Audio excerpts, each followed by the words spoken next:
Good evening and welcome back to another episode of Collaborate and Pull Together, a podcast where we highlight all things positive on and off the table. We have joining us again tonight, Jason of Table Monkeys, Dan of the Cut Gym, one of my training partners, and he will be joining me on a lot of different adventures involving arm wrestling. And then in a few minutes, we're going to have Ian Carnegie join us along with Steve Fernandez. So definitely tune in today. It's going to be a big one. Drew24 is already here, tuned in with us. Thank you, brother, for checking in with us. So first things first, thank you for coming back, Jason. I know we just had you a few weeks ago on the show. Yeah. And in the spirit of this channel, man, talk about collaborating and pulling together. You're working alongside with the man behind the curtain, one of the men behind the curtain behind Major Arm Wrestling Championships to make your event, your already existing event, which from what I hear is a rock star event, even better. So let's I guess take a little bit of a dive onto. I know you got a 5 versus 5. Then we got 10 super matches, and then we have a no elimination tournament, right? So let's break that down a little bit. Let's start off with the 5 versus 5.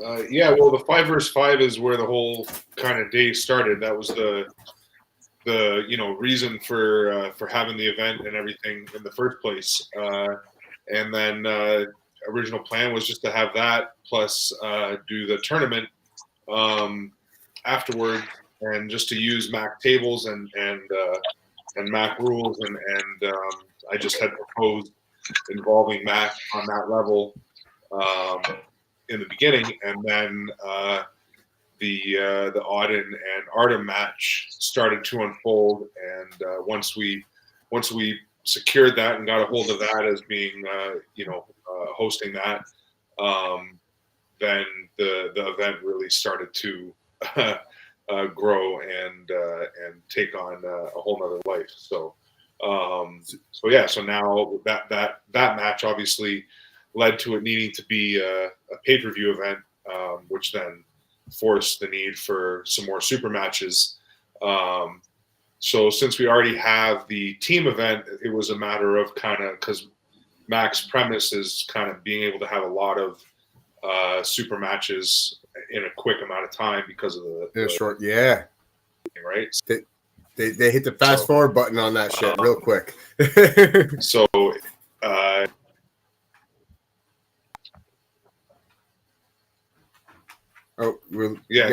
I could go on forever for it. Yeah. Real quick, my screen just the 5 versus 5. The 5 versus 5. I wanted to jump back on that because I'm not 100% familiar with. I mean, I've seen a couple of your team battles that you have had in the previous events. So tell us a little bit more about who do we know who's going to be involved in the 5 versus 5? Who they're representing, or what's going on with that? Yeah, so that is going to be Ontario versus New York is the sort of premise of that one. So the way that I normally try to do it is the idea is to get a captain, so somebody being in charge of the team as far as managing who's going to be on the roster and kind of being the team captain, so to speak.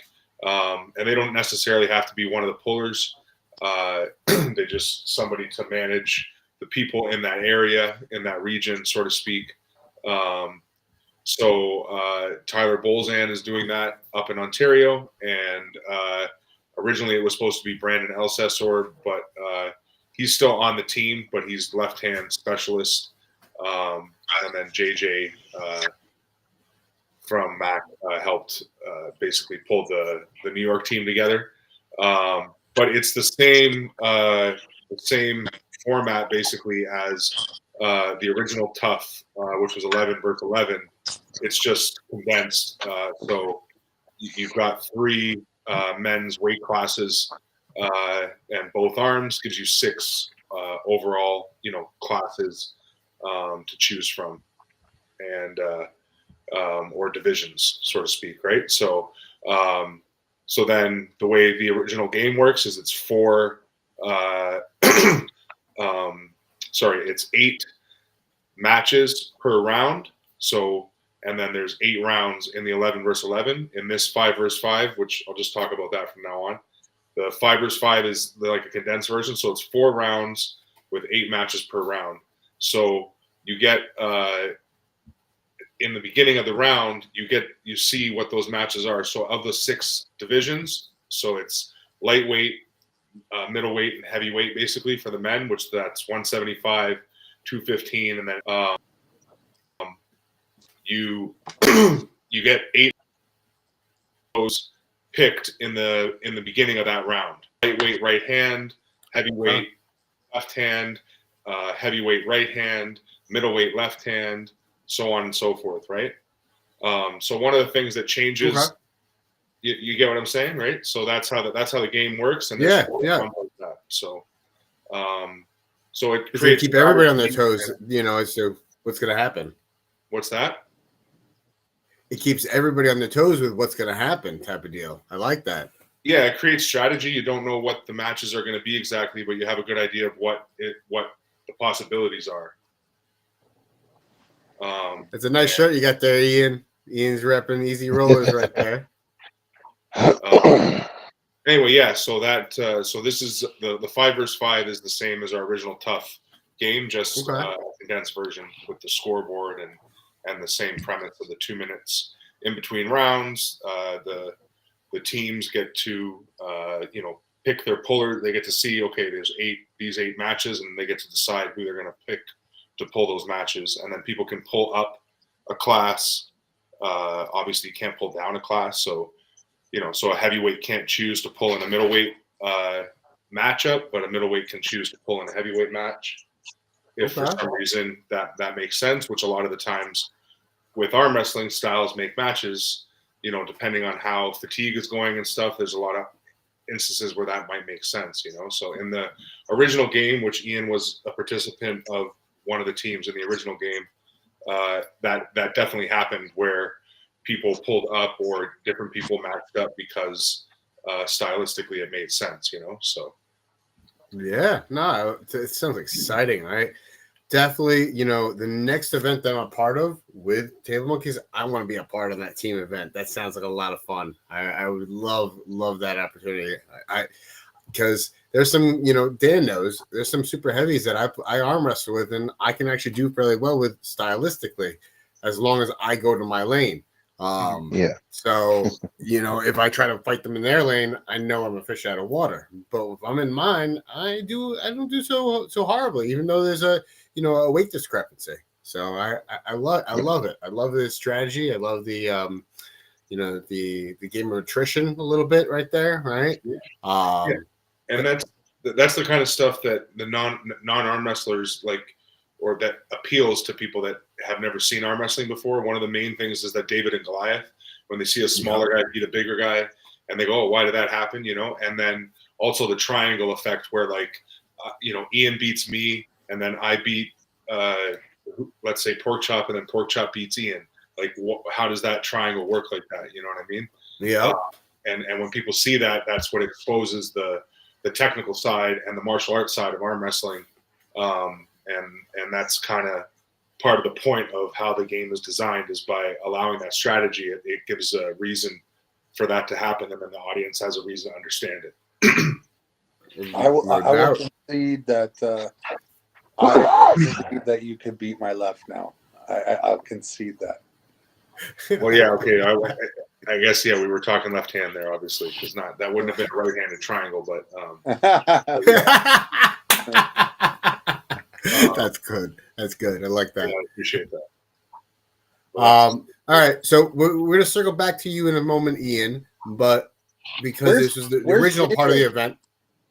I don't know where Jay's. I don't know. I sent him the link. I told him to join us if he's available.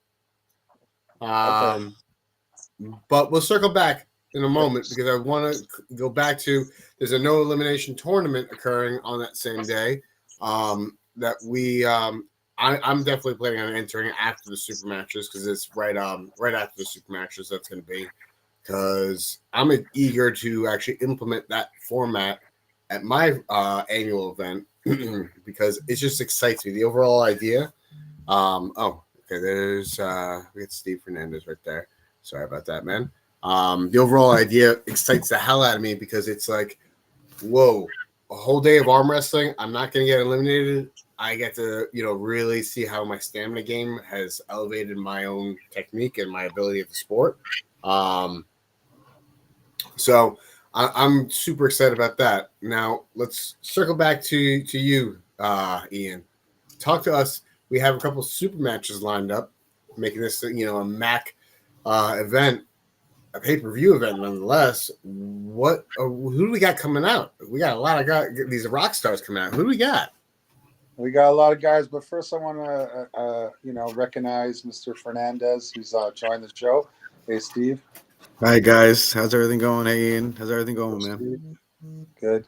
Sorry, I'm late, man. I just got out of work. Hi. It's all good, man.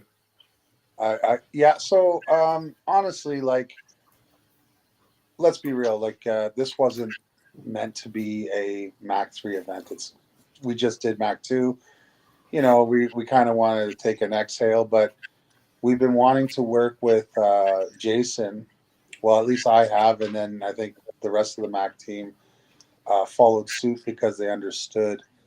Like, they didn't have the experience that I had with Jason's event, but I left that event thinking, like, this is either going to be the future of arm wrestling or it's going to be a big part of it, And it's so different from everything that's currently going on that I wanted to be a part of it. And of course, with MAC and our concept, it's very, very different compared to what everybody else is doing, other than a super match series. Like, that is the one thing that is common for our league and everyone else's, right? And the reason I don't really want to change the core of MAC in terms of, we're still a super match league, is because I truly believe that it's the only form of arm wrestling that you can get a direct result, me versus you. And if we're talking about who's better, then, over a series of rounds, that's the true determination factor. I don't like tournaments. I hate when people get ranked over somebody due to tournaments, because if Steve and I have a war, right, and we're just gassed, and then Dan comes up and he cleans a house, does Dan really deserve the ranking? You get what I'm saying? Yeah, of course. That once you add a different guy, the variable changes too much. So direct competition. Now, if you don't care about, just like, if that's not a focus of yours as rankings, you just want to know, like, what city has the best team, or what state, or what province, or what country, then you get an all-star team and you do it the way Jay does. And I'm telling you, if you like teams, if you're a geek, you like stats, you want, like, say you're not a guy that's ever going to be a good arm wrestler, but you got a brain and you want to follow and you want to predict, the best way to do it is what Jason's doing. And that's what Ian just said that's the main driving force, is that I was trying to come up with a way to present arm wrestling that isn't or that is more aligned with the way sports are, because, like, I think I might have said this on your podcast before, but all sports are just a vehicle for people to speculate and do what Ian just said, like, look at stats and then think, oh, what's going to happen when, like all the football games that just happened, like through the playoffs, or any game that's happening. That's all it is. It's all just speculation. And with arm wrestling the way it is right now, like Ian just said, with tournaments and or super matches, where forever we never got to see this, like, a whole group of guys pull. So it was always just like speculating what's going to happen between these matches that we're never going to see. The arm wrestling math is really hard to do, but with the point system and with teams, and if you actually had a season and like Ian said, like, taking your best guys and then not just seeing how they do in their own weight class, but how are they as an overall arm wrestler, everything, you start to narrow that. Like, you give yourself so much more to speculate on, is the point, by doing it that way. Which is fun, right? Yeah. I just want to point to note that this isn't just a collab with MAC and and Tough. Mac has absorbed Tough, and they will forever be like running their events with Mac rules and Mac tables. Obviously, it's Jason's baby. We will defer to his expertise and vision when it comes to that. Like, we want everyone in the world to know that he's the brainchild behind it, and I want him to get all the flowers. But I think the best way to get those flowers to him is to give him a platform that the world can see, because I was disappointed in last year's event that it didn't get the recognition that I was on it, right? And I was like, people needed to see it. It was awesome, right? And so we're like, you know what, let's do it.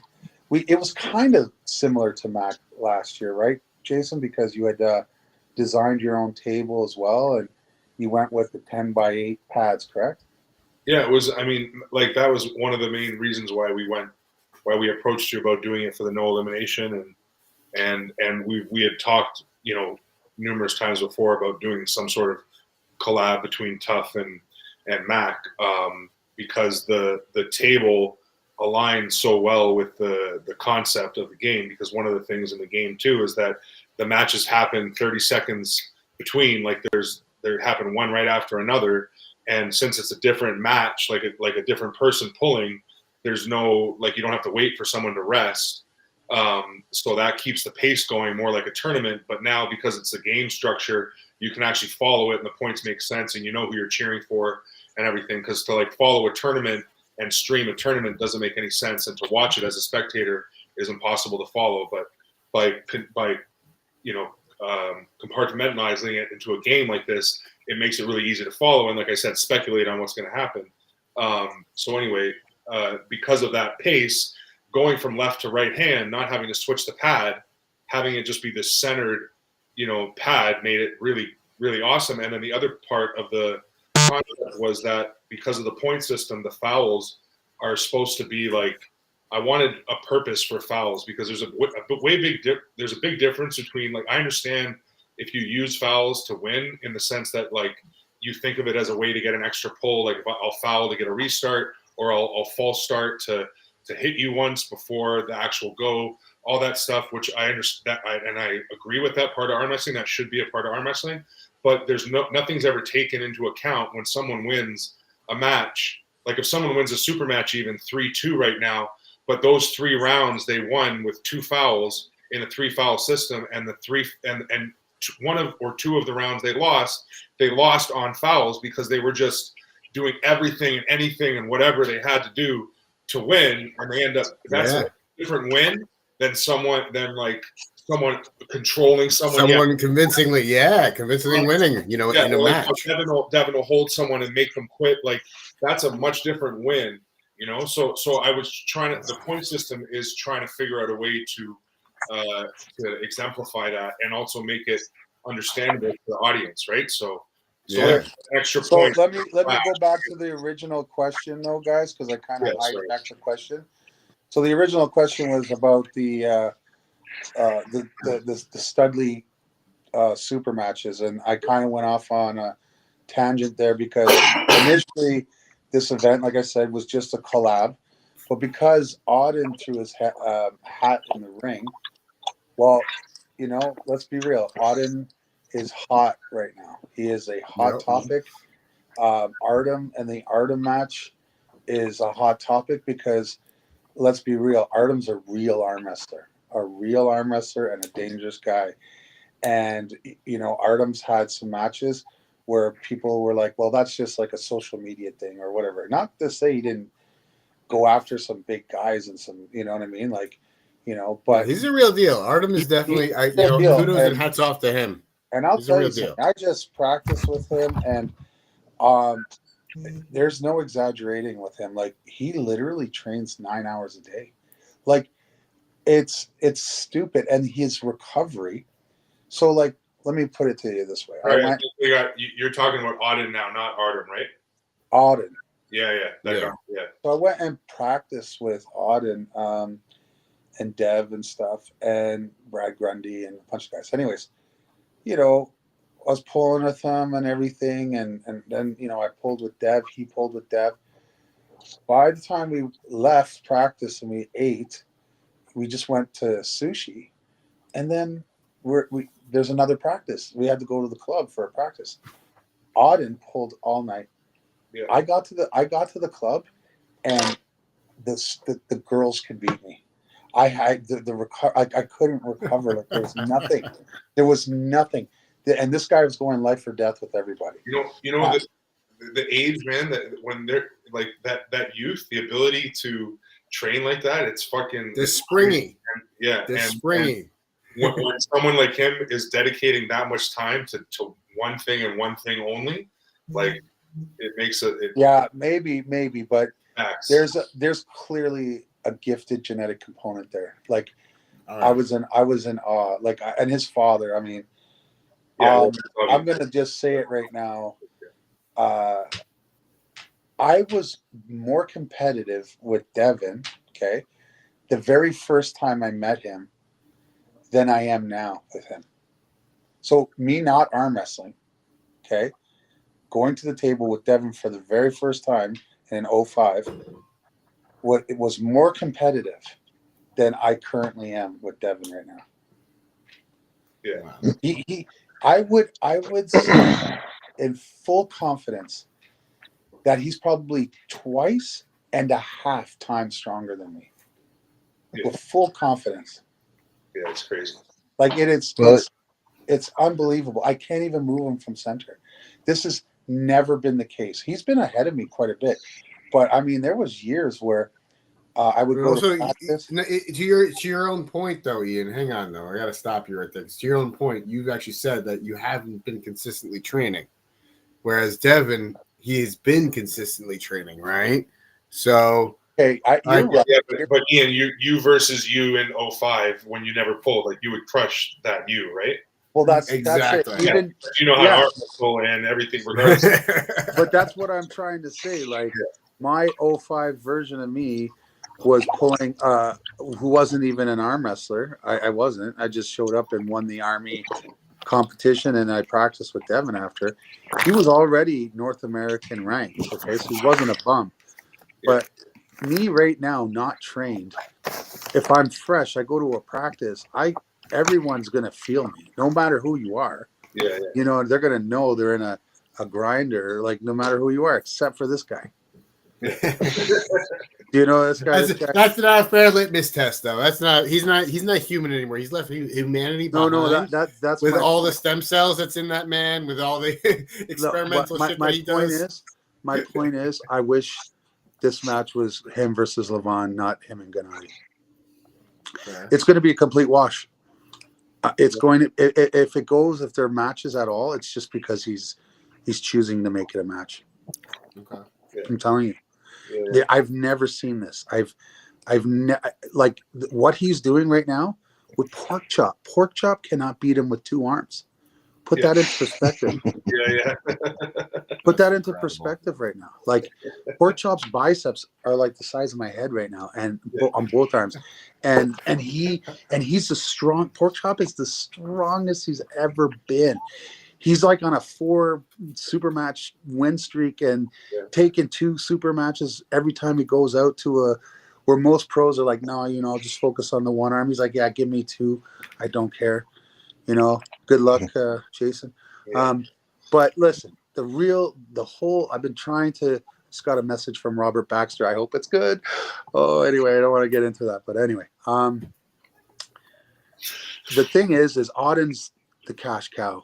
And everybody, if he says, and if his dad says, let's do a pay-per-view event, we basically took Jason's event and we hijacked it. We're like, now it's Mac 3. He's like, yeah, I see that. I'm like, all right. So, so we're keeping the tough. We're reducing our card to 10 matches. It's 10 matches. On the day, it probably won't be 10 matches, but it's not going to be a whole lot more. You know what I mean? We've capped it right now because the thing is I don't know if Jason's inbox is anything like mine, but I have people I've never heard of for asking to be on this card. I have people all over the world say, I'll fly from Korea to this on our own dime. Like there is significant interest in this. It's even further, like in terms of interest, it's beyond what I even expected when it was suggested. Yeah. Do you know what I mean? So obviously the Artem one is a big match, but like, tell me Curtis Cameron versus Jerome Loud is not going to be like. Tell me that's it's going to be fireworks. Not just that, but especially under the MAC setting again, like they are going to get into a war. There's no way. No way around it. No way around it. Like the only thing I could see, if Porky wins, it's going to be a grinder, and he's just going to be too strong for Jerome. If Jerome wins, it could be quick wins. I doubt that with the strap. I doubt that even if he takes his hand, Porky's bicep, like he'll stop him for a minute. He'll try to get his shoulder and like. Yeah, maybe, but you got to remember, this is a 3-inch difference and not 2 like WAF, right? So I understand that. Doesn't have to take him down as far. But you know what? Listen, I can't call that match, so that's why it makes sense. Do you get what I mean? And that's why I want to see it, because I can't call it. So let me just adjust that. Okay. Rick Heidelberg, I know he took a loss against Wayne, but I think he gained some confidence and proved how strong he was on that one match that he did win, because it was an inch from the pad and side pressure all the way over to beat Big Wayne. And Philip Larson beat Brad Grundy, and he's been on a tear. He's from Sweden. Guy, it's monster. Pretty close to Rick's height, I would imagine. Maybe. I would say that they're probably almost identical in height. Weight, I think Philip is actually bigger. Philip is like. I think so too. Philip is like. Yeah. I'm not going to predict. I'm the promoter, and I'm not going to give any predictions. I mean, Jay, you can feel free if you want, but for me, I like the fact that I'm choosing a lot of matches that I just don't have a clue as to who's going to win. Obviously, I have my opinion with Pork Chop and Curtis, or fucking Tiny right here, Jason. That's a left-handed match. I know that Jason's improved like immensely. Will it be enough? I don't know. He's clearly the favorite, but I wouldn't agree to that match if I didn't think it could be a match. Okay. Yeah. Even with your big, the big ties and everybody in the game, even with all that. But if I thought you were going to get killed, I wouldn't have put you in there. You know what I mean? Yeah. Yeah. No. I mean, I wouldn't have asked for it under the circumstances either if I didn't think I would have it. That's good. Now, Oleg Danilov, man, strong, like stronger than Porky's left, stronger than Curtis is left, right? And Brad Grundy wants all of that, so that's gonna be a hell of a match. I know Brad Grundy's, an absolute monster, a beast, and. He's just coming back from a little bit of an injury, but he looks good. He looks healthy. I mean, he looks amazing. He came to Ontario. He looking jacked for him, and he was strong, and he pulled a lot. Like he really pulled a lot, and he should beat Pacho. Like I think he's got that ability. Okay. I think it's a big uphill ask to beat Oleg. I do. It's it's uphill, but I'm not gonna. Well, it's also style too, right? Like he's where Oleg likes to pull, and where Brad wants to pull. It's not. It's a good match. Your match, Danimal. I'll tell you, they don't call him Danimal because he's a pussycat. No. I remember actually. So I had encountered him at the after poll. He had gotten first place at the Ottawa Open in 2023, and I got third place. I was in a different weight class than him. He was in a lighter one. And we were supposed to be in the same weight class, but I just didn't make that weight class. So I pulled the heavier one a little light, and I went to the after poll with him at the Ottawa High Hookers training ground afterwards, and we just had a stalemate. It literally just went like, what he'd win one, I'd win one. Then all of a sudden, we found a place where we were just sitting for a while. And I was itching for a battle with him. Now, I have some insider knowledge that of recent that somebody practiced with him, saying that they had practiced with me fairly recently, and I ran through them, and they threw everything with the kitchen sink at me, and they were able to handily take him on. I don't know how accurate or truth that is. I don't know how much merit, because it's practice polls, right? You can't take much out of that. Steve knows that. I got my fucking money on Dan. I got my fucking money on Dan, the Nightmare.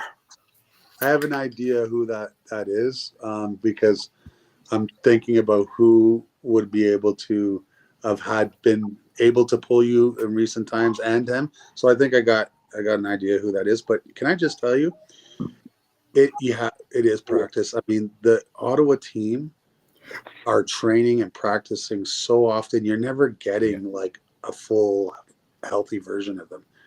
Every one of them subscribes to the being ripped up all the time and just heal right before an event. That's how they do it. You know what I mean? Yeah. So they're monsters there. They're absolute monsters. Can I tell you that that match that Matt Smith had, with the, who we're talking about, I'm thinking to myself, if that was that close, then I'd put money on that. If someone put that on, I'd put it on Matt, because I know how ripped up Matt is. Matt didn't show up there like hydrated and ready. You know what I mean? He's just like trained through. Well, I'm looking forward to that match between him and Michael Hitt, because I know Michael Hitt. I faced him once before. And I've never faced Matt, but I've been wanting to, and I think that's going to be a very interesting match, because Matt, I've seen him. He's got a lot more speed of late than I thought that he used to have, and Hit is all about speed.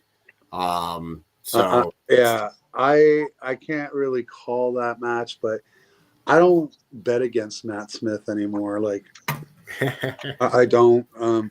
But you know what? I gave him a guy who's in the top 5 North American rankings, and Matt is severely underrated, and I really believe that depending on how this match goes, win, lose, or draw, if it's close, someone's got to do something about that ridiculous ranking where he's not in the top 10. To me, that's crazy. But you know what? You'll get the after pull with him likely. Hell yeah. So you'll have that. Do you have the list in front of you? I do not have it in front of me, but I can. You got Seth Lutz too on there. No, he's not on that one. Are you sure? Seth Lutz he's not on that one. So we got Shea Dickey and Joseph Smolger. That maybe the rest of the world doesn't think that's awesome, but people in Ontario who know these guys. You talk to Shea? Shea's training? Yeah, Shea's ready. Shea wants to, and he's like, Shea Dickey was a WAL guy too. A lot of people don't know him, and he was on their main page, like the main photo, for a long time. He was at the original. He was at the Tough event last year. Your team, right? Yeah, that's right. Was he? Did he compete? He was on the other team against. He was on Tyler's team. Oh right. And Blake beat him. Who beat him? Blake. Really? Blake got a win on him that day, and it was a big thing for Blake because when we had talked about it with Devin had fully picked. He was like, "Well, I got to definitely go with Shea over Blake on that one." So Blake was up, and it was. Well, Blake is really on the come up. Like, let's be honest. But anyway, that's why I asked. I hope that Shay's training for Joe, because Joe's training a lot. He is. Well, I would be surprised if he doesn't come ready. I mean, Shea is an absolute killer. And I'm kind of like, I'm looking forward to see who wins, but whoever does win, we got a new player at that 200-pound. You know what I mean? And guys need to start recognizing both of these guys, to be fair. But I think this is the introduction to the pro game, reintroduction to Shea, and introduction to Joseph. My brain's the other one is Tarian and Daniel. John Tarian. Well, yeah. Then I'll tell you, we're just waiting on Daniel to get a Rush passport. He just realized that his passport was within a month or something like that from being expired.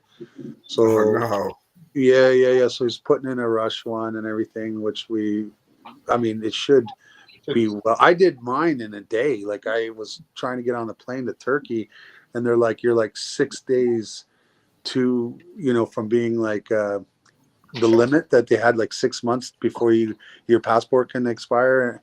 And I was like 6 days off from 6 months. And so I had to pay $800 to get my ticket changed for the next day.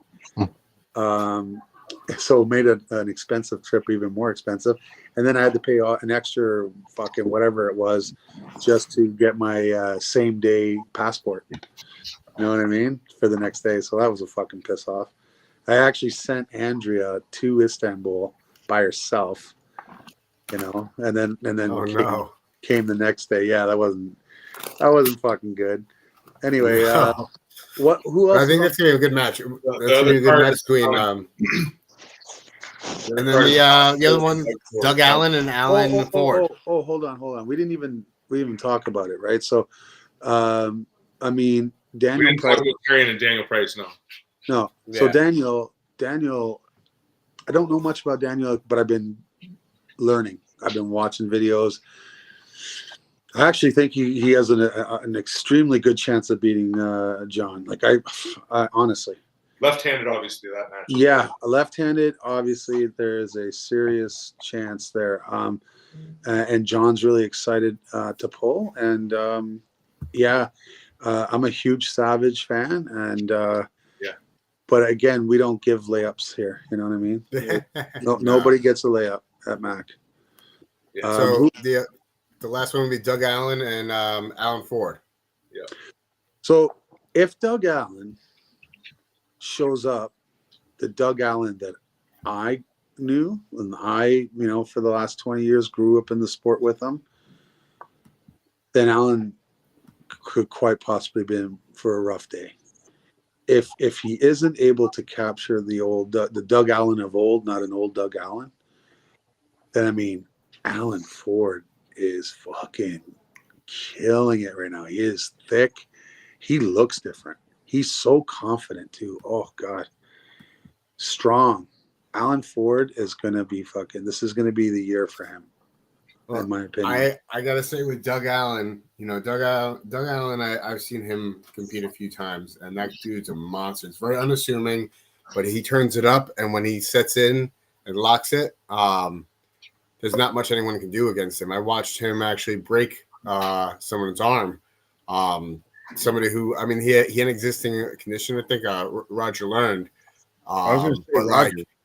It was insane, like how he just went ahead, like he just held Roger like right center table essentially, and Roger I thought had better hand positioning, but then went sideways a little bit, and then that god awful sound we all hate to hear really echoed in the arena, but it was intense. Look, what my whole thing is I wouldn't have put it together if I didn't think Doug was capable. Yeah. Doug is clearly capable. Physically, he's stronger. Like, there isn't anything that Doug wouldn't beat him in immeasurable. But arm wrestling strength is different, right, guys? It's so different. It's different, and the way, and a lot of it has to do with confidence. And Allen's coming off a big win on Joe Fox, who's top 1, 2, 220, and in Canada, and he made, like, I love Joe, and I hate saying it, but he made short work of Joe. Yeah. And Joe's going to come back. Joe's going to be on Mac 4, and he's going to be ready, and I think he'll do well. And it's like, we're not giving up on Joe because that's the other thing. People apologize to me when they lose. They need to stop, because one guy's going to win, the other guy's going to lose, and arm wrestling is the hurt business. It's the hurt game. One person wins, one person loses. But at the end of the day, as a promoter, you both did your job. I'm happy with sport wins. Yeah, the sport wins at the end of the day. Put everything on the table, leave everything on the table. That's all I can ask for.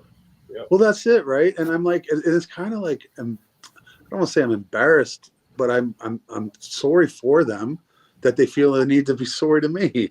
Yeah. Like, I'm just like, yeah. I'm like, was it a good match? Did you give everything like, did you leave it all on the table? Now, if they told me, yeah, I got annihilated, sorry, I didn't do anything for prep or whatever else. Oh, so you wasted a spot on the card. Yeah. You wasted my money. You wasted my time and everybody else here, right? But if you're overclassed or outmatched, that's fine. But yeah, it happens. As long as you tell me that you put in the proper prep, because it's respect to Mac as promoters, and it's respect to your opponent, and you should respect yourself, and to give the proper effort. Like, I wish there was real quick, Ian. Yeah. Real quick, I just want to do a quick shout out to a couple of the people that are in the chat that's chiming in and say hi. We got Carolyn Loomis in the chat. What's up? Excuse me. We got Victor Clearwater, Hector Beltran, all the way from Mexico. What's up, man? Yeah, Hector, Team Arm Wrestling. Hector does all my graphics. All those posters you guys have been seeing. Like, yeah, Hector's does. Amazing at it. Charges me the hoop, though. Holy smokes, he's expensive. No, he's affordable. He's nice. He's very friendly. Check him out, guys. Hector Beltran. He is the man. We got No Team Arm Wrestling League out of Puerto Rico. This is my buddy Adam Hernandez and Kong. What's up, guys? Drew Rivers out of Weak Wrist Arm Wrestling. We got Jared Nixon, and we got Matt Oliver. Oliver. He started the same day as I did in arm wrestling 2005. We both won our. Yeah, he's a military buddy of mine. Where he was in a sister battalion. Like, I was 3 RCR. He was 1 RCR, and we joined Devin's military arm wrestling championships, and he won like the 220s or something like that, or 200s, and I won the supers. And he really focused on his military career, so he took a long layoff, and now he's back. You know what I mean? So he's retired now, so he's like all in on arm wrestling. And he's strong as fuck. He definitely is. So I just want to throw up on the screen a few shout outs to everyone who's watching. If you guys want to know how to follow these guys, see all of the future developments. First things first, we got Major Arm Wrestling Championship Facebook page. Check them out. They have all these updates, and they show everything that's going on. Take a screenshot on your phone or with your phone. You can take a shot of that QR code. It'll take you right to the page. I also wanted to shout out Table Monkeys, their Facebook page. This will take you to their page and bring their the journey up and what they've been doing, everything that's coming up with their events, and then of course the Mac 3 event.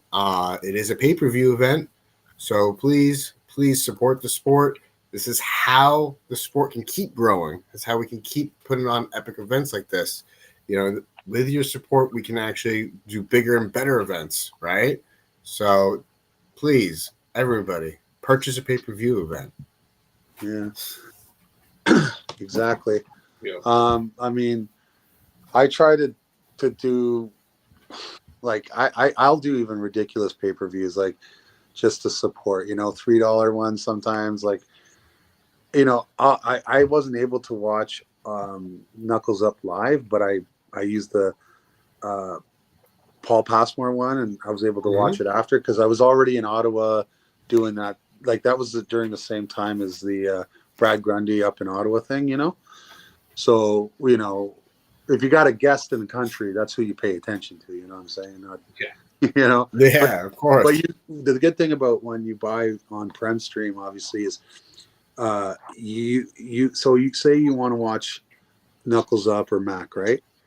Well, when you log on, that you're entitled to watch that in its entirety the way it was presented forever. At least that's what I think, or at least a long time. I know when I go on there, I can still watch Mac 1 and 2 and stuff like that. Yep. No, it definitely makes it accessible for that. I love that. Yeah. And you could screenshot or whatever if you wanted to say you had a match on there. You want to record it. We don't, I know for Mac, if you come and you have a great match and you want to use a video for your own branding, it's your video. Like we own it. We release it first, but you own it too. So, when we're done with it, then you want to use it for a highlight reel. Then, we're here for you guys. We're here. Our platform is for athletes. Like we're not fucking playing bingo. You know what I mean? Like we want to promote you guys. And then you have multiple opportunities in different leagues, whether it's AWE, AWC, East versus West, KOTT, Texas, the TAL, anybody but you need to get out there, right? People have to see who the fuck you are. And that's what Mac trust and believe. We have a plan to get Mac style arm wrestling in every state, every province, and there'll be like a promoter there that basically owns a portion, like his state. And I'll let you guys think about that. It's really complicated for me to get into. My brain is not I like the evolution of that though. No, but it's something that as arm wrestling really needs. Like, we need and it's not like, oh, well, it's not a money grab at all, because I'm not expecting to take money from these guys. Not the only thing I'm expecting is that they hold events, MAC tables, MAC rules. The league that I'm planning to start is not actually going to be called MAC. It's going to be called something else, but but it's MAC affiliated, right? Okay. And the only obligations that they have is that so they win their states, then there'll be a region. They must provide funding for their champions to whatever state they're going to determine as neutral ground.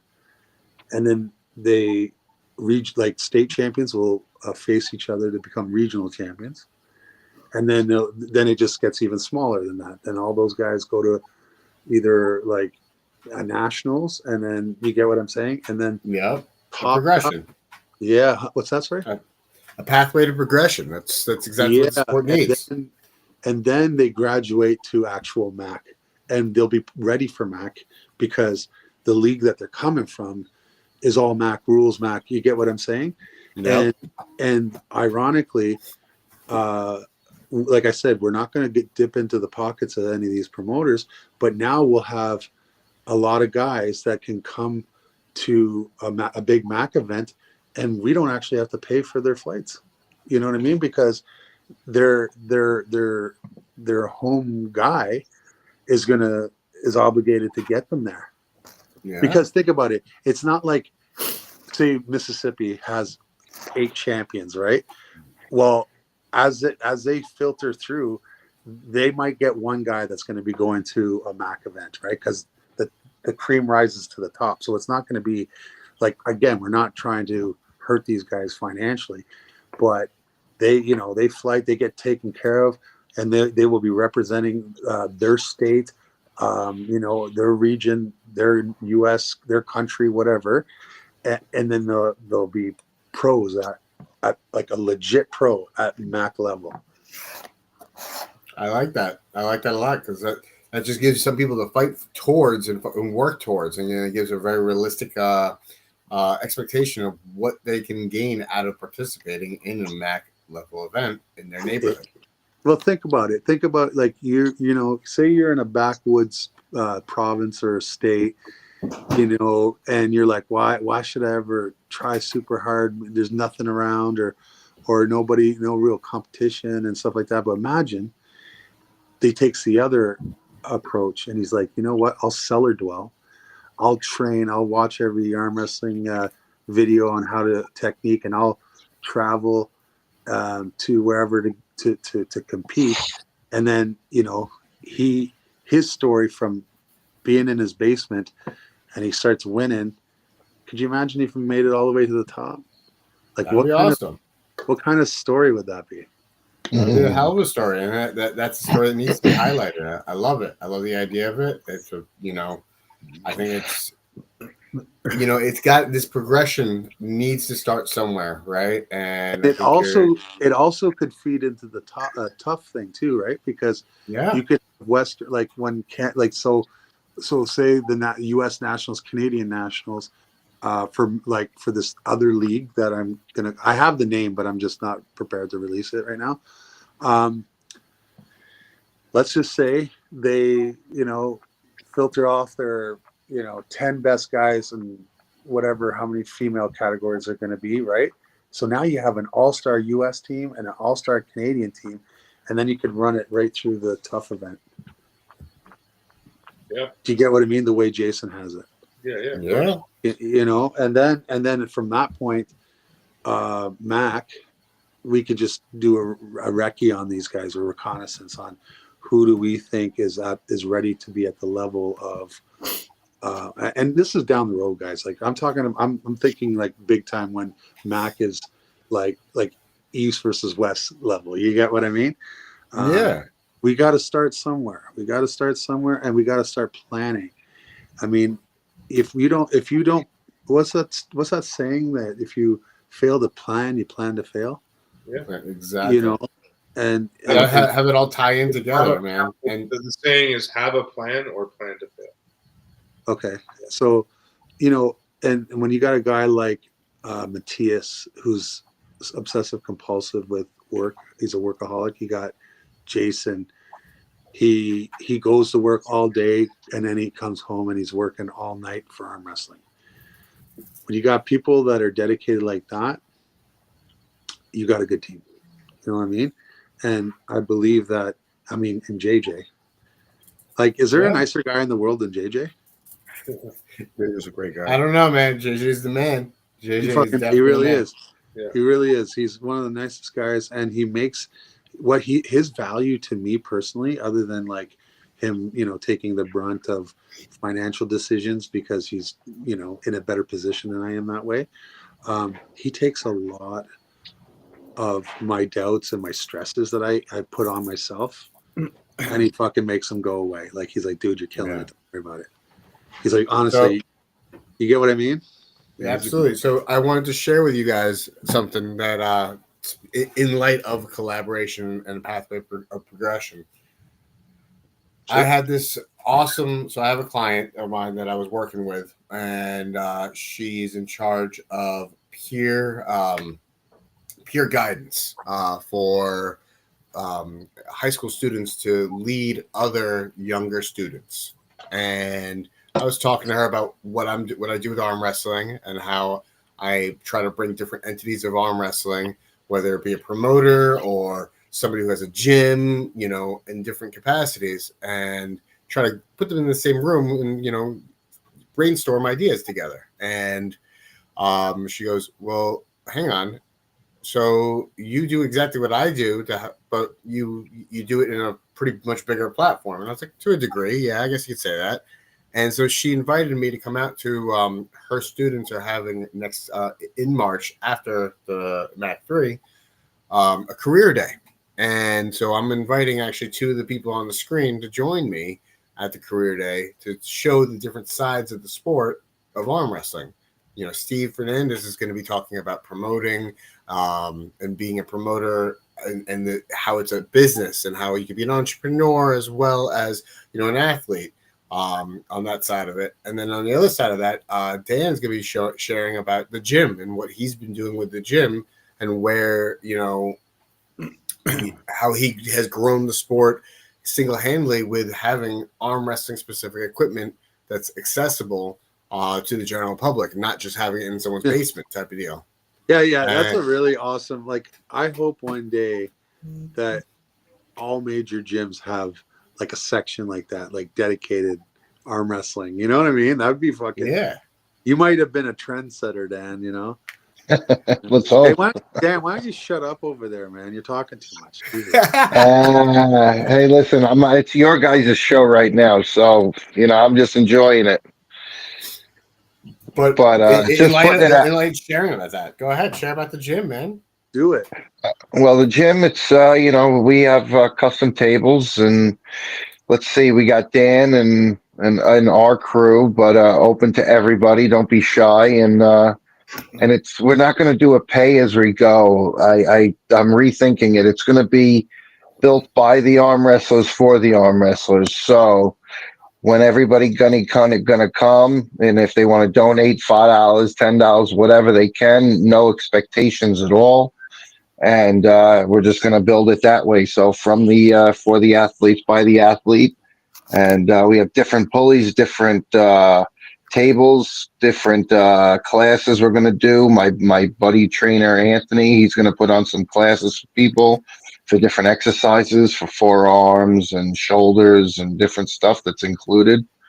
So we have a bunch of different things that's going to happen, and we have a strongman event that we're putting that it's already there, and we're going to showcase some local arm wrestlers along with all the strongmen, and we're going to try and cross mix the two strength sports, and it's just a lot. When am I coming down? When am I coming down with JJ? What is it, April 17th? Or no, that changed. We're gonna discuss that. It's May 3rd now.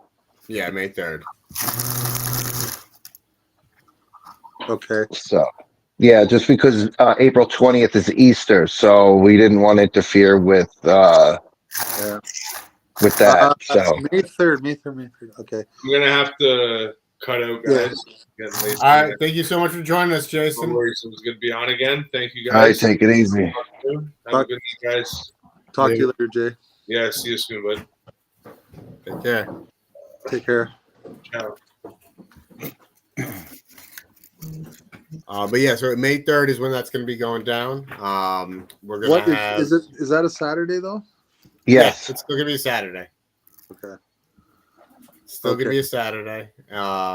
And pretty much what we're going to be doing an introduction to the sport for the strongmen, as well as running a little bit of a seminar, big open practice. We'll have several tables, and that you guys are going to be bringing a Mac table to introduce that to people who never even had their arm on a table as of yet. So I like that they get to experience their first experience arm wrestling at a Mac table, which I think it's going to be crucial to not only furthering the brand, but also everything that Mac is about. And it's exciting stuff, man, because the gym itself, I'll put up a link, a screenshot of the gym.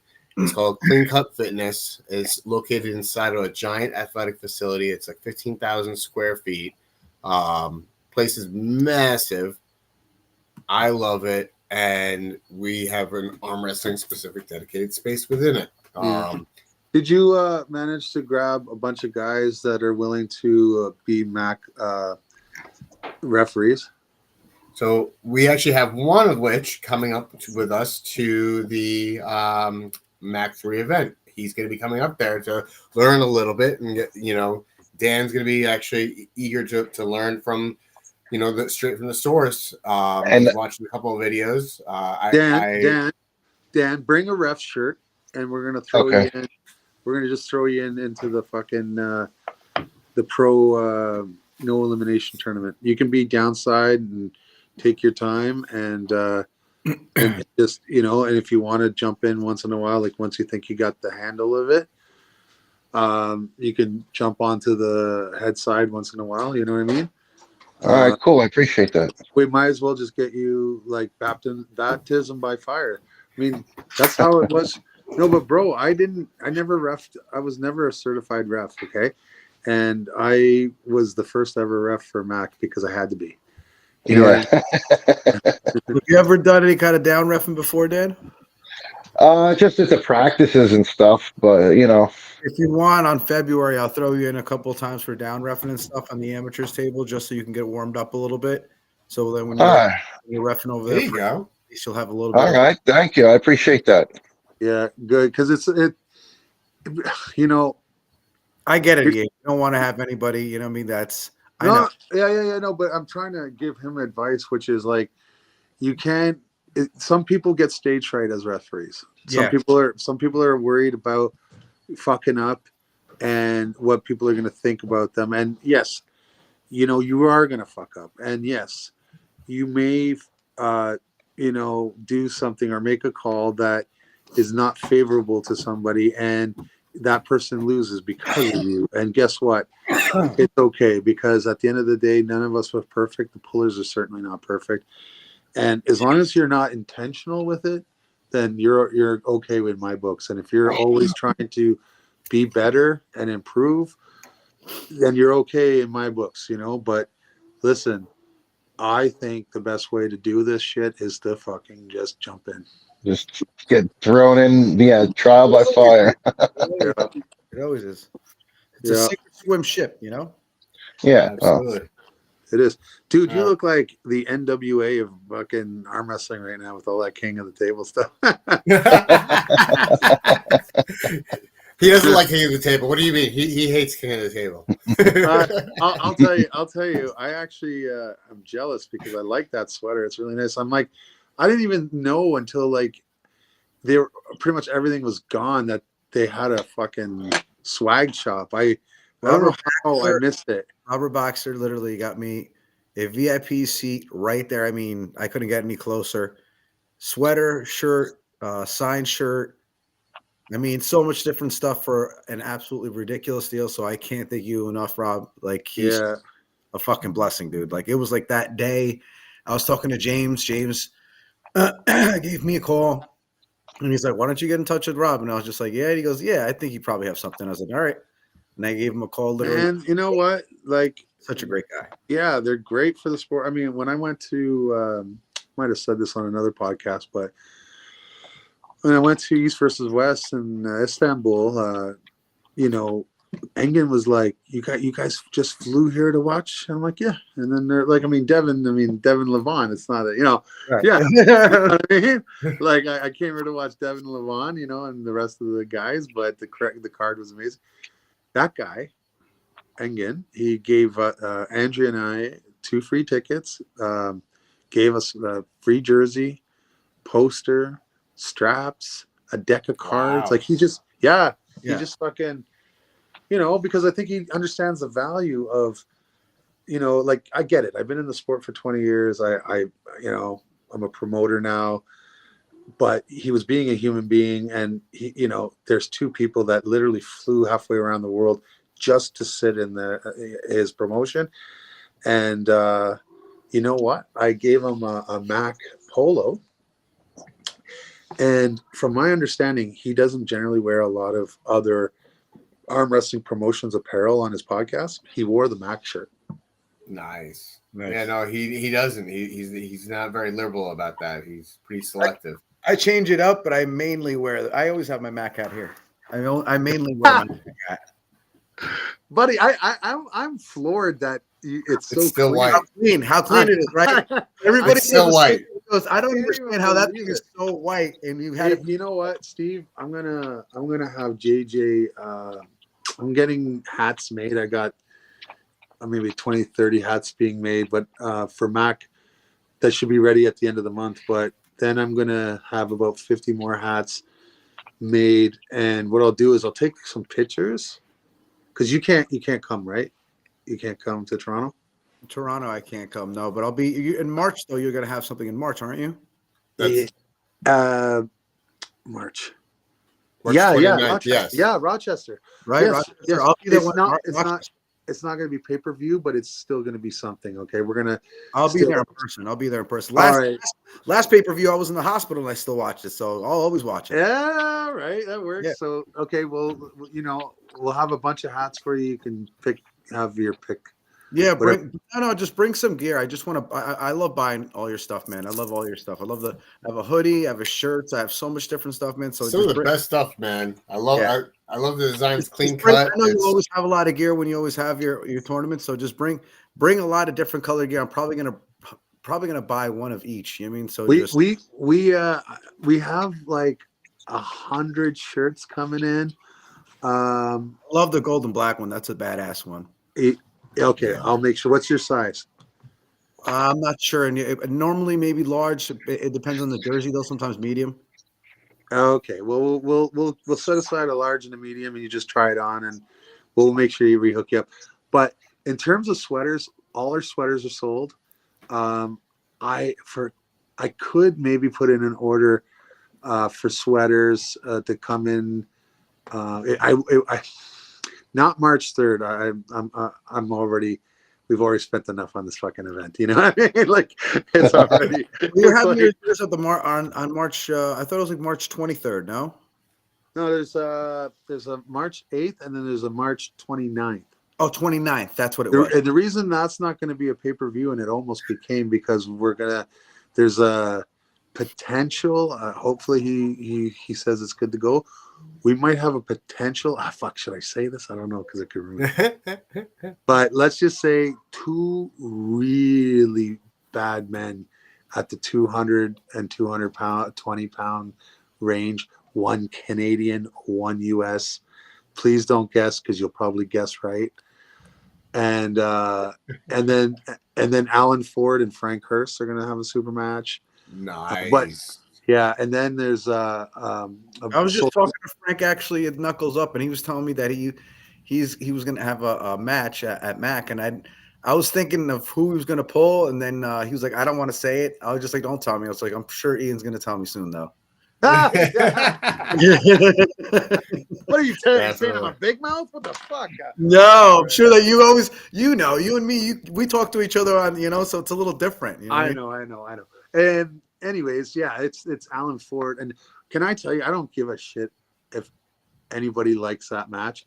I want to see it. Alan Ford and was right there the day I joined because he was helping Devin on that military arm wrestling event that's where I got my start. And then Frank Hurst, in my first couple of years in the sport, I got to pull him in Vermont, and we just got to be good friends. He was good friends with Peter Milano. Guys, you guys don't even fucking. Frank has a nasty hit, man. That's so fast, and he does have some serious strength behind him too. It's not just his hit, but just some guys even are stronger than him, but they still can't even put that wall up to be able to catch it before on the go. So he's just too fast sometimes. Yeah, and the guy he's going against is Alan the Hitman Ford. Right. So somebody's got to be faster than the other. Yeah. You know what I mean? Somebody's going to catch somebody off guard. It's got to be somebody, whoever hits first, really. It's what's going to happen. Yeah. Or it could be one of those situations they hit at the exact same time, and now they're boom. And right in the fucking wall, right in the middle. Yeah.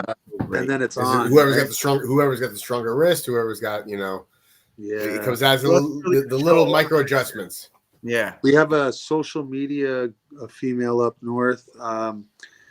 I forget her name just now. It's not that I forget. I just don't know how to pronounce her name correctly. I think it's like Frida. Fred? I think it was Frida. Yeah. Is it? Okay. Yeah. So she's got like a massive social media following, and she's been arm wrestling for I think like a year, and she's going to go up against Danica. And so, we aren't filling that card fully just yet, because at the end of the day, it's not going to be pay-per-view. So it's, what I'm saying? It's like, we're not throwing a shit ton of budget at it, but the tournament is going to be wild. It's going to be nice prizes. The setup is going to be very professional, and it gives a chance for me and JJ to sit with pad and paper and to see who's on the come up. You know what I mean? Like, I really want to find those diamonds in the rough. That is my purpose as a promoter, is to find those diamonds in the rough, get them the proper matches, get them exposure, and release them to the world of arm wrestling. And they get, put the show on. Yeah, show them off and have everybody. And then when they say, "Where'd you get your start?" "Oh, I got my start at Mac." That's good for us too, guys. Absolutely. Do you know what I mean? It's very good for us to be, because I always say, when people say, "Where'd you get your pro start?" Arm Wars. Neil Pickup believed in me.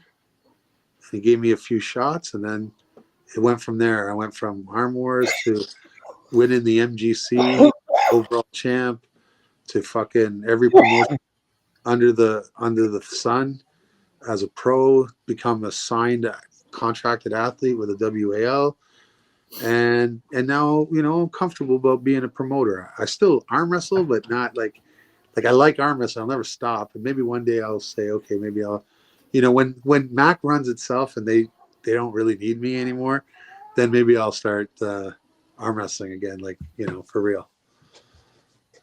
Absolutely. We got Brian Parliament in the chat saying that you guys need to have a conversation later on tonight. Yeah. He's on the Through the Fingers podcast. They got a great show. Guys from Alberta, Canada. Brian's a really nice dude. I got to meet him when we went down to Montana. Steve and I got to meet him. Yeah, great. He's going to grill me. He's going to grill me about some really fucking incredible news that I got today, but I am not fucking telling you guys shit. Oh, no, you gotta leave us hanging? I see how it is. How it is. If anything, later. You know how sometimes loose lips sink ships? You know the term that says loose lips sink ships? I know. I'm busting your chops, man. Listen, everything that you release, I gotta say that I have known that I'm allowed to say, that versus what I'm not allowed to say. Everything has been amazing. And so therefore, anytime Ian tells me, zip it, you better believe I am keeping that shit under lock and key, because I wish I could learn to zip it. Things would be better if I learned to zip it. Honestly, like Matthias and JJ want to throw me off a bridge sometimes. I don't necessarily blame them. They're like, "Come on, Ian, come on." I'm like, "No one told me I didn't." They're like, "No one told me I couldn't say anything." They're like, we shouldn't have to tell you. You should have to tell you. Know that, I'm like, honestly, I shouldn't even be. You guys didn't know? No, honestly, I shouldn't be allowed to be part of these business decisions. I just let them just stay in my lane, make matches, make things look cool. That's it. Honestly, like, Ian, should we have to tell you not to say that? Yeah, actually, fucking next time. So, Ian, are you going to tune in to on February 8th? Steve Fernandez is hosting Battle of Tri-State 2. He's finally doing a full round robin of his events, because last year his first event was Battle of Tri-State 1, and now he's going to the second round of it. Oh, okay. My friggin' dog's trying to hunt my cat. Hey! Leave her alone. Go away. Go lie down right now. Don't hump the cat. Kill the cat. And that's what's going to happen, right? Because he gets too. That's how cat dogs made. He starts bear hugging the cat, and the cat, because she's in heat, right? So it's like, oh god, oh man, it's miserable. 3 o'clock in the morning. I'm like, fucking kill it now. I can't even sleep. We got to get that thing an appointment, because fuck me. And like at 3, like I'll come down 6 o'clock in the morning, start my day, and it'll see me, and it fucking thinks the house is parkour. It like runs up on the walls and the friggin' does spins. I'm like, I gotta film this because no one's gonna believe me. Like, it's crazy. So Steve, are you asking me to come, or are you asking me to tune in? Is it pay-per-view? Is it streamed? What's the deal? I was gonna say, I would love for you to come. There's gonna be 10 super matches, and the super match is gonna be great. But yeah, there's no pay-per-view. Besides that, it's going to be a great tournament, free food, free drinks, every tournament that I have. It's in New York. It's going to be at a hotel. Like New York City? No, it's going to be up on Route 9, Poughkeepsie, like East Fishkill area, Wappingers Falls. About an hour away from the city, hour and 10. Okay. Listen, I'll tell you what. Convince JJ to go. I'll drive to fucking Rochester and jump in with him. Because honestly, I was hoping JJ would come. Long ass drives. I'm like this. Last time I drove to fucking Atlantic City, this is how it was. Well, no, that was actually that's a lie. I didn't actually drive either way. I was like, fuck that. It's when I went to it was relaxed. I don't care. You can't hump her. No. Oh, look at you. Can you guys see him? Yeah, a little bit. Just his nose. All right. That's okay. You're good. All right. I'll go away. That's a white guy thing, right? Kissing their dogs on the mouth. Nobody else does it. So when I went to Knuckles Up a couple times, I drove, right? And I'll tell you, dude, I can't fucking do that shit anymore. Like I fall, like I'm just falling asleep. So I need like a passenger. Like I just there's nothing to look at for hours. You've done that drive, eh, Steve? Yeah, I drive it all the time. It's fucking crazy. And I mean, anyways. So yeah, I'll February 8th. I'm just trying to think if I got something going on. My birthday's on the 5th, so that's not going to affect anything. My anniversary is the 15th, so it sounds like it might be fucking good. You know, it might be right between. Yeah. Did JJ say he was going, or? He came to the last one last year, so hopefully he's coming this year. Last year it was a really big turnout. So, do you have a event poster? Yeah. Can you share it on my page? Yeah, of course. All right. So not just for me, but like, you know, I got a few followers. Yeah, they'll see it too. Yeah, I always spread it to Mac and everything like that, and JJ Jackson and stuff. Okay. Yeah, that's where I met JJ. I met JJ at Steve's at the first tournament in October. Yeah, I'll be honest, guys. Like, and this is nothing. Like, I'm really trying to go to as many people's events as possible and stuff. But as you know, Steve, like you've been doing this longer than me in terms of the promotion game. Like I am very focused. Like I'm not egocentric, but like, you know, Mac 1, we didn't even know if it was going to make it. Do you get what I mean? Yeah. We had to work hard. We didn't know if the community would embrace it. We didn't know if the concept was going to fly. I mean, the difference between go watch Mac 1 and watch Mac 2. Tell me that's not a huge fucking jump. Yeah, massive. 100%. Production and everything. And 100%. And now, only a couple months later, just take a look at what the difference is going to be from Mac 2 to Mac 3. Like, God, you know, like it's crazy. Yeah. You know, and so you forgive me if I'm not tracking everybody's events, guys. It's nothing personal.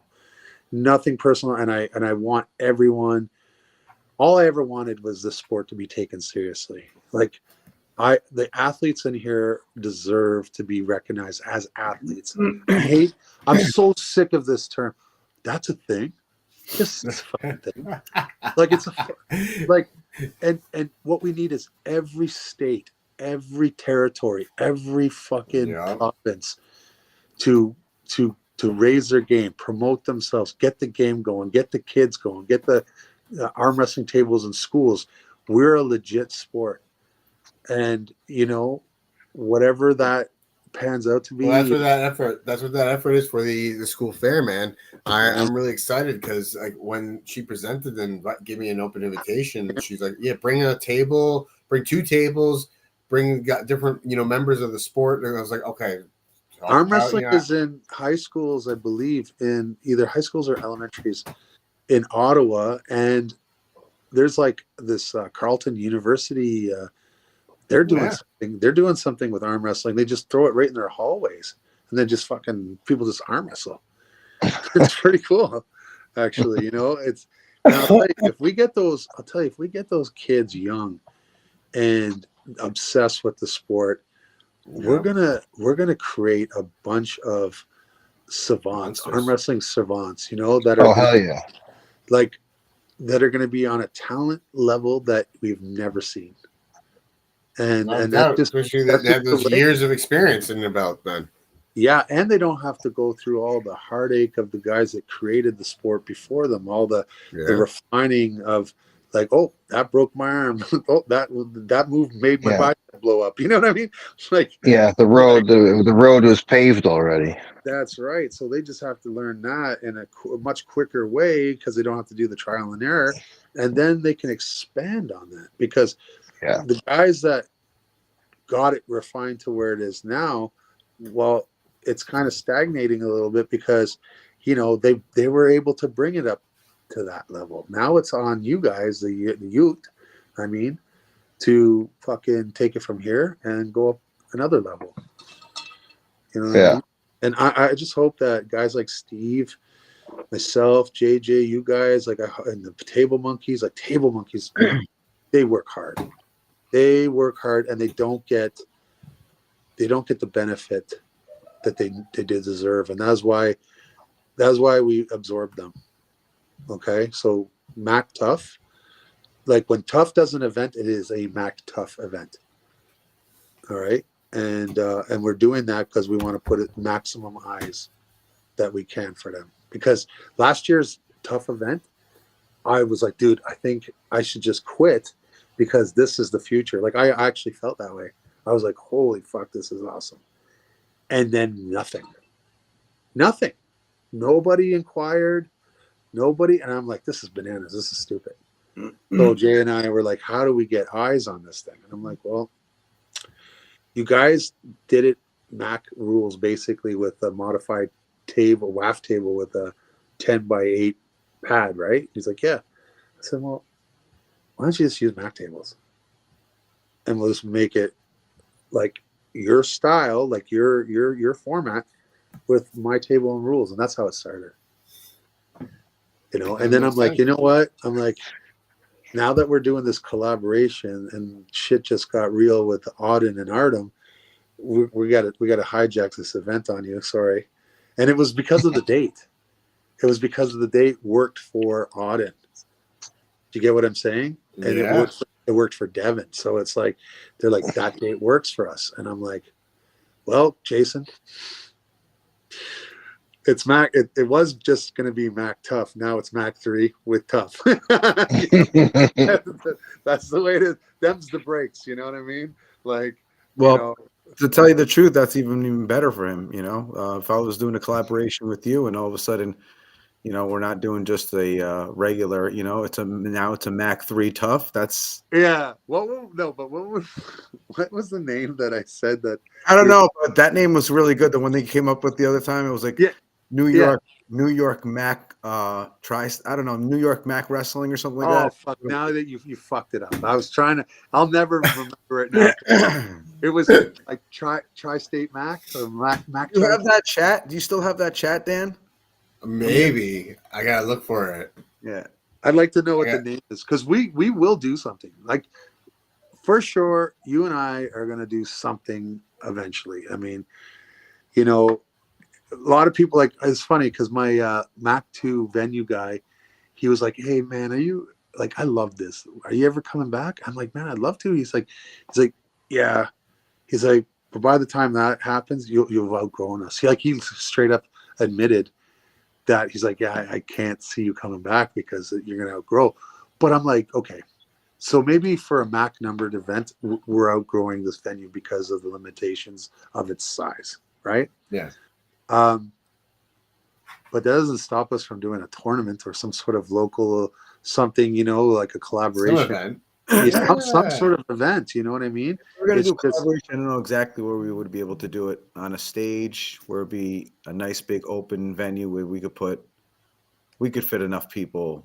If it was. Do you want to know what my dream is for arm wrestling and the way it's set up? Very similar to the way the WAL did in the first time they came online, with ESPN, where the table was in the center and they were surrounded 360 and the seating was like amphitheater style, and it came down on them, and Yeah. everybody could look down on them. Yeah. It's tough for me to set it up that way, or at least a 3/4 one, because I do like the whole banner setup and athletes coming through. I do like that, and it's a way to promote your brand too, right? But what we're doing there at the Battle of the Tri-State is like that. Is 3/4 like that. So because the seating goes all the way around like that, and then you still we'll be on the outside of the wall, but the tables will be on the inside, so where you could see it from pretty much almost all the angles. You know what I'm saying? All different angles. Yeah. Wait, it's going to be. Can you like send a stadium styles? Can you send me some pictures of the venue and what's the capacity there? I think it was 200 and something. Okay. Yeah. So obviously for a MAC numbered event, that's no longer feasible, right? Yeah. But the one that I was talking about with the stage and everything like that, that's actually more on I would say over 1,000 or something like that. See, that's what we're looking for. I don't know. I'm not going to go crazy. It's pretty much like a wedding hall, I would say. Yeah, I wouldn't say like 2,000 or anything like that. But I think anywhere from 500 to 800,000 is probably pushing it right now to fill. Maybe. I have no fucking idea, because I didn't think we were going to fill up like last at MAC 2. I didn't think we were going to fill up like 240 people. And it was like, yeah, it happened quick. You know what I mean? So, and now with what's going on, our venue that we're doing now with Table Monkeys, that's a 500 seater. So depending on that is what, will determine whether what requirements are going to need. Yeah. Sorry? What kind of space you need. What kind of space you need moving forward. Yeah. Yeah. Because at the end of the day, I just don't see us stopping or getting smaller. I mean, you guys like the production of MAC 2, right? Did you see how good and how crisp the videos are that we're uploading on our site on YouTube? Yeah, 4K AI rendered. Yeah, everything looked great. I thought the recording was good. I like the way the guys were coming out too. I like the different type of music. It wasn't just normal. It was something that, and I heard when you had actually when all the guys were when you were in the press conference, the reason being why you had different music. So it didn't really matter to me. I thought the music was good.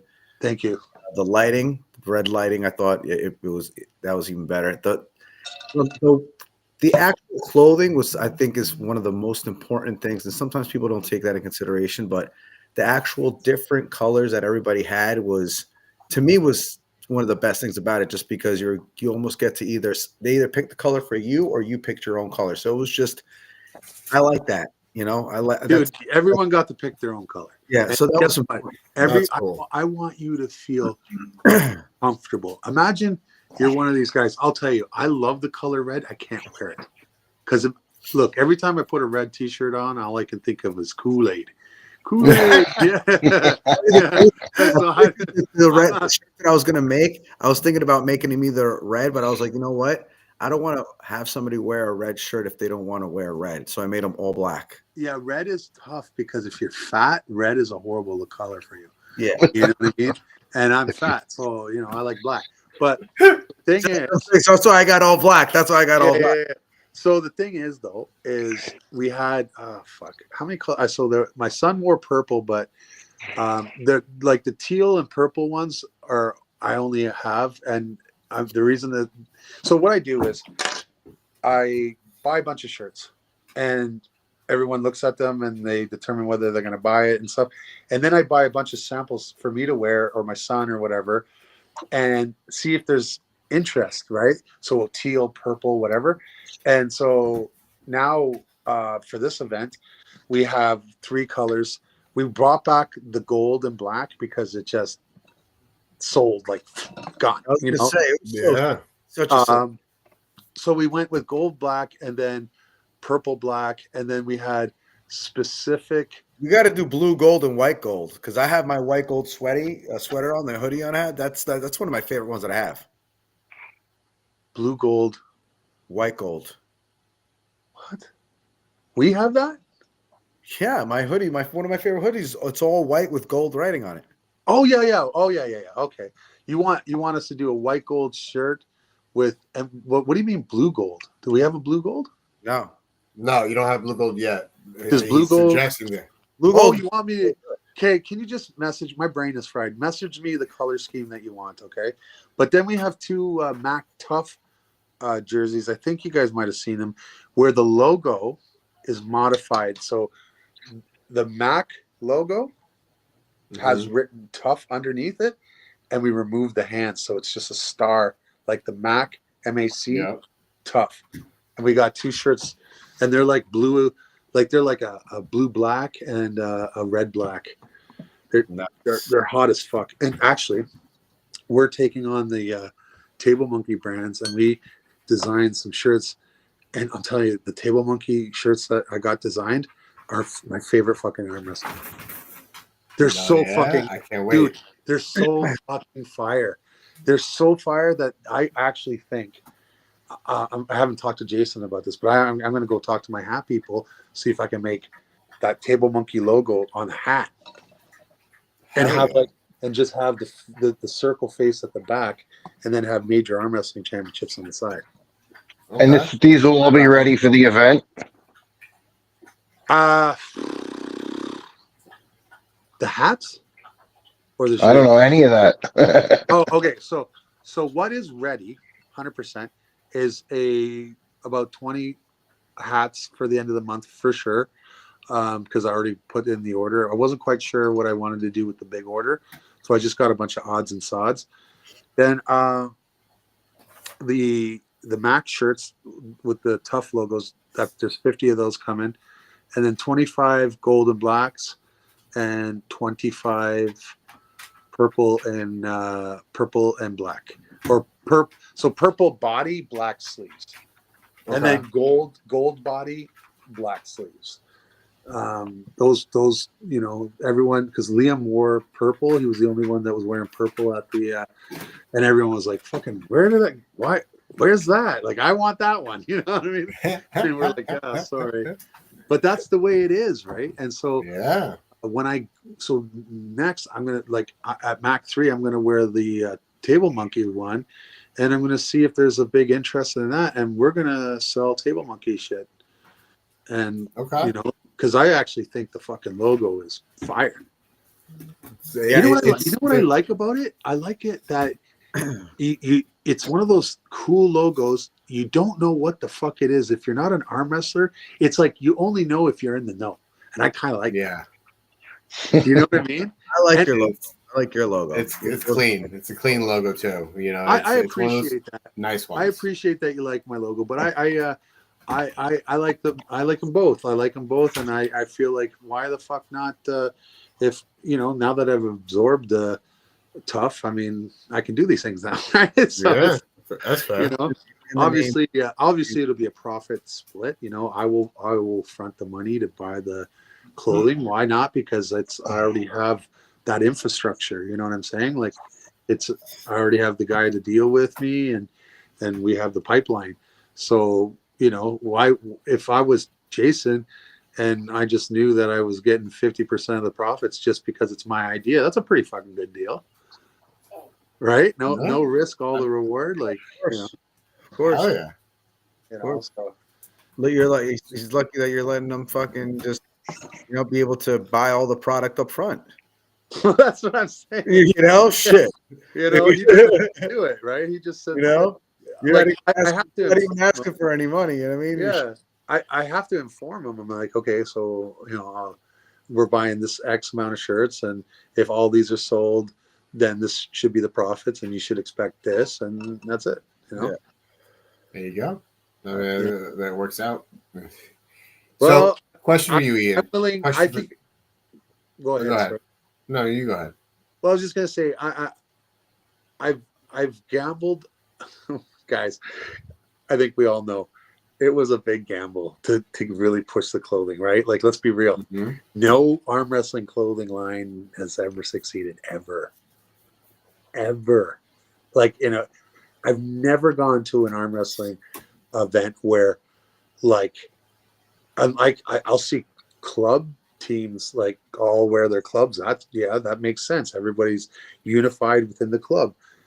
But I've not seen a league just I look at live stream Texas fucking arm wrestling and I see Matt Gear. I don't even know how it got out there. I personally never sent anything out there. I have to ask JJ, but like I'll see the most random people wearing Matt gear, and I'm like, I don't know how that's possible, but you know what, I'm actually kind of worried. I'm wondering if somebody is making it themselves. I don't have it trademarked. That's something you should probably get it, man. Why not? I don't think anybody's making it. Yeah, I don't think anybody's doing that. Still get a trademark, man. You definitely. I think that's something that. Here's why. Because when it comes to a T-shirt, like a cotton T-shirt, yeah, there's no way to prove it.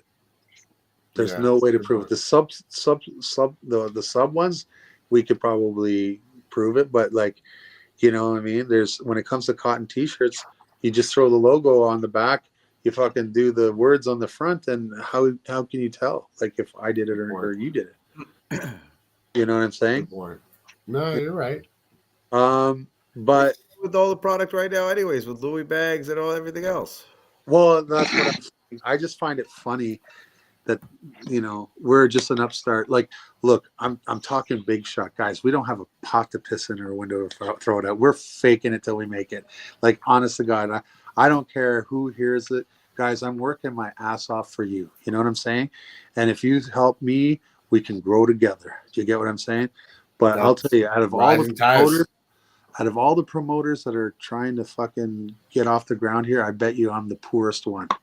All right. So it's a good thing I have guys like JJ and Matthias that are willing to work with me. But I'm on a fixed income, a military, ex-military, and most of my income is due to what do you call it? Like my pension, but my medical pension too, right? So like I'm not a rich guy, and I put significant amount of my resources to this to grow it because I'm gambling. I'm betting on myself and the league and the MAC. And I've been doing it. It was like, 6 months ago, this was a way bigger stress. A year ago, before MAC won, I was like, holy fuck, I really hope to God this works because what I get myself into. First year's always the worst. Yeah. What's that? What'd you say, Dan?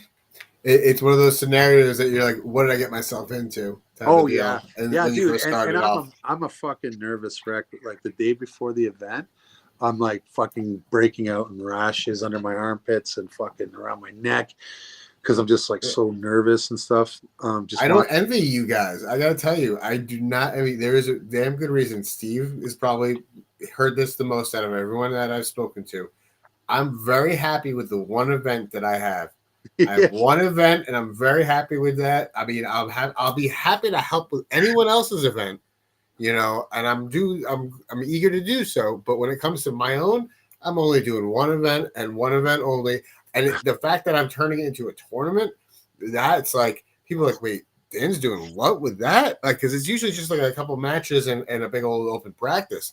But people have actually been asking for a tournament setting. I got people coming from Puerto Rico who say, I want a tournament. I want more matches. I want to be able to compete more. So when I saw that the no elimination format existed, I was like, whoa, that's actually speaking to exactly who are asking me for what to do this. So let me see if I can cater to that.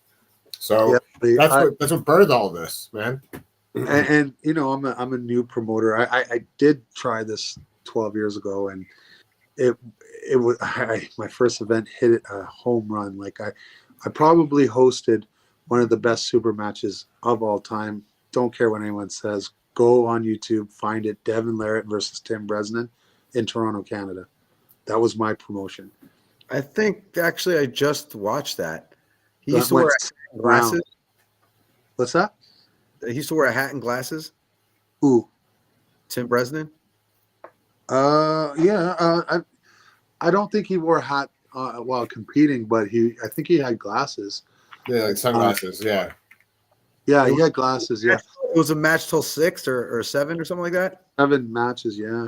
Right? And that table was the first table to go 8x8 pads. I was the first person to do that. I was going to say, it was literally, I want to say, I didn't think Devin even had a chance, to tell you the truth. He was taking an ass whooping.